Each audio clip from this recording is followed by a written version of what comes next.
Hey everyone, welcome to ABTechnews। আর আশা করি আপনারা সবাই অনেক অনেক ভালো আছেন। তো আজকে আপনাদের সামনে নিয়ে আসছি নতুন একটি স্মার্টফোন, যেটা ভিভোর তরফ থেকে ভিভো আপনার Y27 এই ফোনটার ফুল রিভিউ বা ডিটেলস রিভিউ। এই ফোনটা কিন্তু খুব শীঘ্রই বাংলাদেশ মার্কেটে আসতে চলছে এবং কত টাকা প্রাইস সেগমেন্টে আসবে এবং কী থাকছে কনফিগারেশন এবং এই ফোনটা কি আপনার নেওয়া ঠিক হবে। এই ফোনটা কিন্তু বেস্ট ইন্টারেস্টিং একটি স্মার্টফোন হতে চলেছে। তো আমি আমার মুখের কথা বাদ রেখে তো চলুন দেখে নেওয়া যাক যে এই ফোনটাতে কী কী কনফিগারেশন থাকছে এবং আমার পার্সোনাল ওপিনিয়ন কী এবং আপনার এই ফোনটা কবে আসবে সেটা ধারণা দেবো। তো এইটার প্রাইসটা কোথাও গিয়ে 23,000 টাকার মতন এর বাজেটটা হতে পারে, যে 22,990 টাকা এইটা বাংলাদেশ মার্কেটে অফিসিয়ালি লঞ্চ করা হতে পারে। তো Y27 বাংলাদেশে যদি 23,000 টাকা বাজেট সেগমেন্টে লঞ্চ করা হয়, যেটা 128GB ভেরিয়ান্ট, তো আসলে কেমন হবে? আপনারা কি পারচেস করার জন্য ইচ্ছুক? অবশ্যই কমেন্ট করে জানান। আর এটা আপনাদের ফুল ডিটেলসটা আমি আপনাদের এখন ধারণা দেবো। তার আগে আপনাদের কাছে একটা রিকোয়েস্ট, যে ভিডিওটা যদি এখন পর্যন্ত লাইক না দিয়ে থাকেন তাহলে অবশ্যই লাইক দিয়ে দেবেন এবং চ্যানেলে যদি নতুন হয়ে থাকেন তাহলে অবশ্যই প্লিজ সাবস্ক্রাইব করে দিয়ে পাশে থাকবেন। তো চলুন দেখে নেওয়া যাক যে ডিটেলসে কী থাকছে। এখানে এর লুকিংটা, ব্যাক সাইডের লুকিংটা বেশ অসাধারণ। ভিভোর প্রত্যেকটা ফোনের মতন এখানে লুকিংয়ে অসাধারণ কিছু ফিচার্স থাকছে।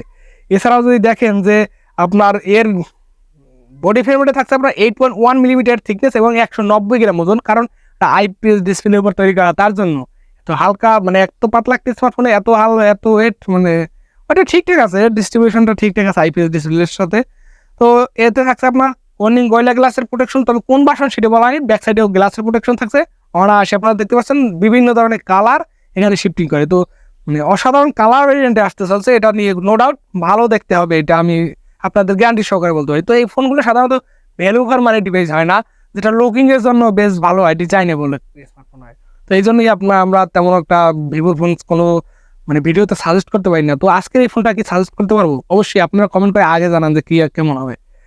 এবং এর ডিসপ্লে হিসেবে থাকছে IPS LCD টাচ স্ক্রিন, যেটা 16 কালার একটি ডিসপ্লে, যার সাইজ হচ্ছে 6.64 ইঞ্চি একটি ডিসপ্লে, যেটা 65.5% স্ক্রিন টু বডি রেশিও একটি ডিসপ্লে, যেটা 1000x2400 পিক্সেল এবং 395 পিপি ডেনসিটি হিসেবে, যেটা 600 নিটস পিক ব্রাইটনেস। তো আমি বলবো ব্রাইটনেসটা এই বাজেটে শাওমির ফোনে 1000 নিটস পিক ব্রাইটনেস দিয়ে দেয়। এছাড়াও এখানে 600 নিটস পিক ব্রাইটনেস ঠিক আছে, আমরা মেনে নিলাম। তবে এখানে IPS ডিসপ্লে কিন্তু মানার মতো না এই বাজেট সেগমেন্টে। এর কম টাকা এর কম বাজেটে আপনাদের সুপার অ্যামোলেড ডিসপ্লে পাই আমরা। এছাড়াও এখানে কোনো ধরনের হায়ার রিফ্রেশ রেটও সাপোর্ট নেই, এখানে 60 হার্টজের নর্মাল যে 60 হার্টজে সেইখানে রান করবেন, এখানে 90 হার্টজের রিফ্রেশ রেটের সাপোর্টটা নেই। এই বাজেট সেগমেন্টে 120 হার্টজ রিফ্রেশ রেটের সাপোর্টওয়ালা ডিসপ্লের ফোন পেয়ে যাবেন আপনারা। তো আসলে এটা কি পারচেস করবেন আপনারা? অবশ্যই কমেন্টে জানান যে এটা কেমন হবে। এখানে ডিসপ্লেটা বেশ এই বাজেট সেগমেন্টে আমি বলবো যে আমারই কিছু না, ডিসপ্লেটা অ্যাভারেজ কোয়ালিটি, আমি বলবো আমার পছন্দ হয়নি এরকমই। এছাড়াও এখানে এর পারফরমেন্সে থাকছে আপনার Android 13 এবং FunTouchOS 13 রান করবে এবং এখানে বাগ বালুকের দেখা একটু কম পেয়ে যাবেন, 2-1টা বাগ বালুক পেয়ে যাবেন। এছাড়াও আপনার এখানে এই ফোনটাতে কিন্তু 2টা মেজর আপডেট দেবে এবং 3 বছরের সিকিউরিটি প্যাচ লেভেলে আপডেট দেবে। এটা ঠিকঠাক আছে 20,000 টাকা বাজেট সেগমেন্টে। আদার্স ব্র্যান্ডে এর থেকে ভালো কাজও করে। এছাড়াও মিডিয়াটেকের আপনার হেলিও G85 প্রসেসর। তো আমরা যদি দেখি যে সাধারণত G85 প্রসেসর তো 15,000 টাকা বাজেট সেগমেন্টে G99 প্রসেসর ব্যবহার করে, এখানে G85, সেটা আমরা কম্প্রোমাইজ করতে পারবো ভিভোর কারণে। তো দেখুন নেক্সটে কি থাকছে। এখানে ফ্রি ফায়ার গেমটা আপনারা অনায়াসে রান করতে পারেন। পাবজি গেমটা যদি আপনি খেলতে চান তাহলে কিন্তু এখানে ল্যাগিংসে দেখা পাবেন। তো এটা যদি গেমিংয়ের টার্গেট করে আপনি ফোনটা পারচেস করতে চান তাহলে আপনার জন্য রেকমেন্ড করার মতন না। তো আশা করি বুঝতে পারছেন যে পারফরমেন্সটা কেমন হয়। মোটামুটি আপনাদের ডেইলি টাচ স্ক্রিনের জন্য ঠিকঠাক আপনার একটি প্রসেসর বলবো আমি। এছাড়াও আপনার এখানে 6GB র্যাম এবং 128GB র্যাম, যার সাথে 6GB পর্যন্ত ভার্চুয়াল র্যামে সাপোর্ট পেয়ে যাবেন। তো র্যাম নিয়ে কোনো টেনশন নেই এবং ইন্টারনাল স্টোরেজ থাকছে আপনার কোন UFS 2.1 এর স্টোরেজ টাইপ। এছাড়াও কোনো মাইক্রো SD কার্ডের স্লট নেই, ডেডিকেটেড মাইক্রো SD কার্ডের স্লট নেই। এখানে 2টা সিম কার্ড শুধু ব্যবহার করতে পারবেন। এছাড়াও আপনার এখানে এই বাজেটে আমি বলবো যে এর থেকে ভালো কিছু আশা করার মতো না। এইটা র্যাম ভ্যারিয়েন্ট ঠিক আছে, কিন্তু প্রসেসরটার দিকে একটু নজর দেওয়া উচিত ছিল।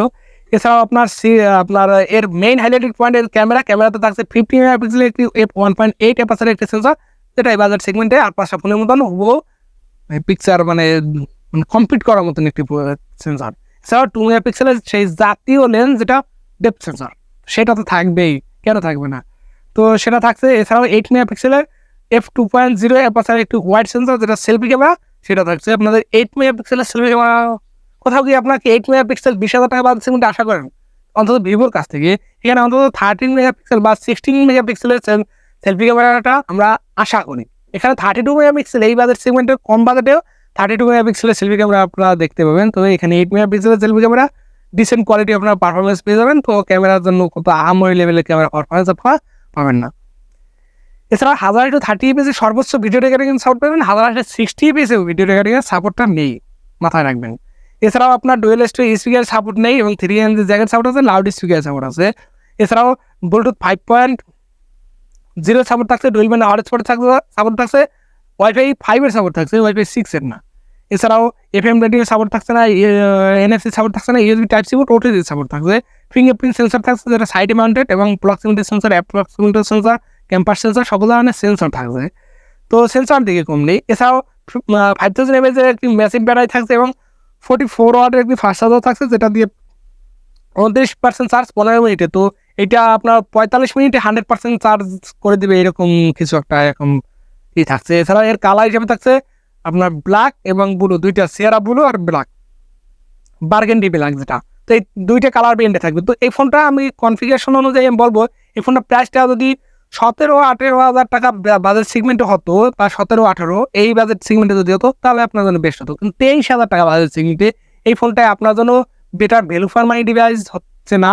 এছাড়া এটা ওভার প্রাইস একটি স্মার্টফোন। তো এটা যদি আপনারা পারচেস করেন শুধুমাত্র ভিভোর ফোনে যদি একটি গুড লুকিং এর জন্য পারচেস করেন তাহলে এটা আপনি অনায়াসে পারচেস করতে পারবেন। এছাড়া আর কোনো দিকে আমি দেখতেছি না যে এটা পারচেস করার মতন বা আমি রেকমেন্ড করবো আপনাদের। তো যদি ভুল ত্রুটি হয় অবশ্যই ক্ষমা সুন্দর দৃষ্টিতে দেখবেন। আর এই ভিভোর ফোনটা আপনি আপনাদের মানে রেকমেন্ড করতে পারলাম না। এই বাজেট সিংতে আদার্স ফোন আছে যেগুলো আপনার শাওমি ফোন আছে 20,000 টাকা বাজেট সিংটি, এর থেকে best value for money device, সেগুলো আপনার পারচেস করতে পারেন। আর যদি আপনারা চান যে 20,000 টাকা বাজেট কিন্তু one of the best smartphone কোনটি সেটি নিয়ে একটা রিভিউ ভিডিও বানান, তো অবশ্যই আপনাদের জন্য একটা ভিডিও নিয়ে আসবো। তো অবশ্যই কমেন্ট করে জানাবেন এবং নেক্সটে কোন ফোনের রিভিউ দেখতে চান আবারও সেটা অবশ্যই কমেন্ট করে জানাবেন। তো আশা করি সবাই ভালো থাকবেন, সুস্থ থাকবেন, দেখা হচ্ছে নেক্সট